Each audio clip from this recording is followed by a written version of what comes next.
Hello summoners and welcome back to another ProGuides video. I'm Xayah, and today I'll be giving you the patch preview change list for 10.22. We just received some confirmed news that these are the champions that are being nerfed or buffed next patch. The full list of specific changes aren't out yet, but we'll cover those in our upcoming changes video, which will be released tomorrow when all of the details have been revealed. So hit that sub button to be notified of that and stay alert. This is part 2 of the patch 10.22 preview, as we already got specific champ adjustments for Annie, Ashe, Brand, Jinx, and Nasus a few days ago. Brand and Nasus are being directly buffed, while Annie, Ashe, and Jinx are receiving adjustments, with Annie now hopefully being back to a viable support. If you're interested in seeing the exact changes for those champions, be sure to check out the video we put up a few days ago. So, what are the new champs added to the change list for the last patch of the regular season? Let's start with the buffs. For 10.22, we're going to see some love for Xayah, LeBlanc, and Sejuani. These champions are doing pretty poorly, so definitely I am glad to see them on this list. Xayah has been a favorite for ADC mains since her release, with her ability to peel for herself and even go untargetable, making her a hard counter to enemy champions like Zed and Vi in the teamfights. But even with her fun-to-play kit and ability to have some counterplay against champions that would doom even the most mobile of ADCs, Xayah has fallen off hard. Both her performance and win rate are sitting close to last in the role, and even though she has historically been a really strong pick at the highest levels of play, she's barely ever even picked in Challenger or Pro games. So, what can we expect? A lower cooldown ultimate and some more power to her W steroid would be a good start. Buffing her E's damage just makes her burst obnoxious when used after her ultimate, so hopefully they aren't going to just lazily go with that option. Honestly, either way, I'll be glad to see Xayah back in the meta, and it's just in time for the wave of assassins we'll be seeing with Season 11 items. The idea of high risk, high reward is why many people decide to main assassins, or champions like Riven and Yasuo, where a high level of mechanical skill lets you bring out a champion's full potential, giving you outplay options and sick combos that let you carry games in a flashy manner. And then there's LeBlanc, who feels more like high risk, mediocre reward at best. LeBlanc's high mobility kit and ability to combo spells should give her tons of room for outplaying her opponent, but she just ends up feeling like a distraction more than anything. One big issue is that there are other burst champions in the game, like Fizz or Syndra, with comparable if not more damage, with easier to execute kits. She also has a really bad time laning against some of the super strong meta mid laners like Zed, Galio, and Kassadin, with all three champions outscaling her anyways. So hopefully we'll see both her early game and scaling bumped up a bit, so LeBlanc players can be rewarded for masterful comboing and securing early leads.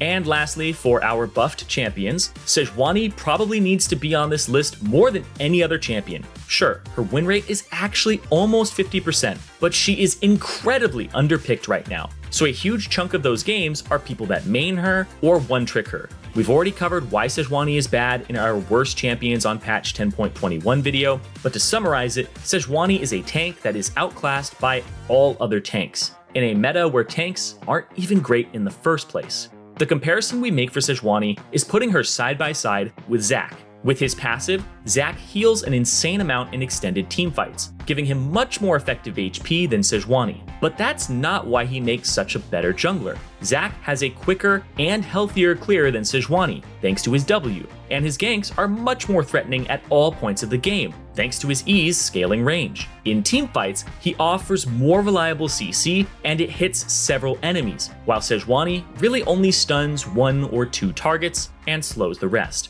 And it's not just Zac.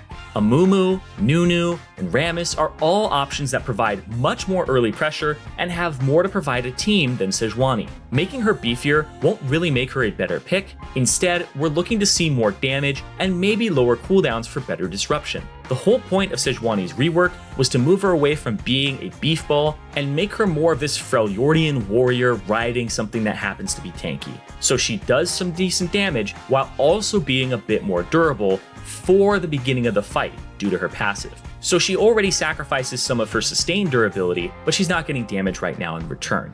Now for the champions getting nerfed. For this list, we have Karthus, Lulu top, Samira, and Zed. I actually can't say that any of these are really surprising, but I do wish that the list was a bit longer. I get they don't want to go overboard because the season changes are about to happen, and when items get changed and champions, things just get Olafed. So I get it.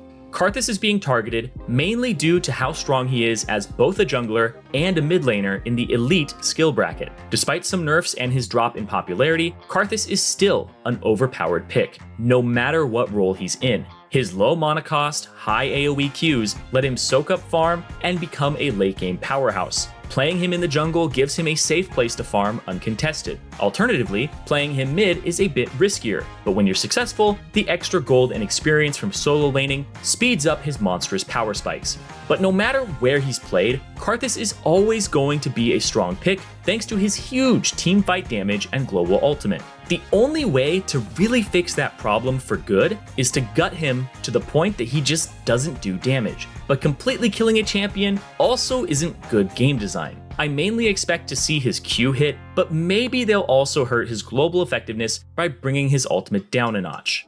Lulu has been a top tier support for a while, but this nerf is aimed at her strengths as a solo laner, with her being extremely dominant specifically in the top lane. Lulu top is strong for the same reasons Soraka dominated when that was her throne. You're taking a champion that already has super strong scaling on a support budget and giving them the golden experience that comes with being a solo laner. Lulu has wave clear, poke, and the ability to render her opponent useless as she kites them to death. So she's also a lane bully on top of being a hyperscaling supportish mage. And she's even stronger when you consider her flexibility, able to build like a standard mage for more damage, with the option to switch to more support-oriented items if the rest of her team has plenty of damage as it is. Normally, it takes upward of 45 minutes for a support to reach 6 items. But with solo laning giving you so much gold and the items being so cheap, top Lulu can hit full build in 30 minutes. Let's hope they keep Lulu's scaling support style untouched, and they hit her lane bullying or her Q's wave clear instead. We warned you Samira was going to be broken when she came out, and she's lived up to all of our expectations, and even surpassed them. Even with a hotfix the day after her release, and more nerfs on the following patch, she is still popping off, with her performance levels growing as players master her complex kit. I don't think they are going to nerf her to the point of her being a bad pick, but hopefully she'll be in a spot where good players can still carry without it feeling like she's running over entire teams in a 5v5 setting with no counterplay. And a lot of people recently have called for the removal of her knockup on her passive because there's no way to reduce it with tenacity, and like I said, it really doesn't have much counterplay. But we'll see what they end up doing to her. Zed is the final champion on the list for today, and he probably needs these nerfs more than any other champion on the list, save for maybe Samira, simply due to how long he's been such a strong pick in mid. In fact, since patch 10.16, he's been at or near the very top of the performance charts for the lane. These nerfs are set to be small and hopefully will make the last couple of weeks in the season a bit more bearable, until preseason 11 hits the live servers and Zed is right back up to the top anyways, along with all the other assassins. Like we mentioned earlier, guys, this is all the information that is available as of right now. However, these are the confirmed list of champions that will be receiving changes in patch 10.22. We'll be posting the upcoming changes video tomorrow to cover every buff and nerf in full detail. So smash that sub button to stay notified. That's all for now. Thank you so much for watching, and I'll see you on the Rift.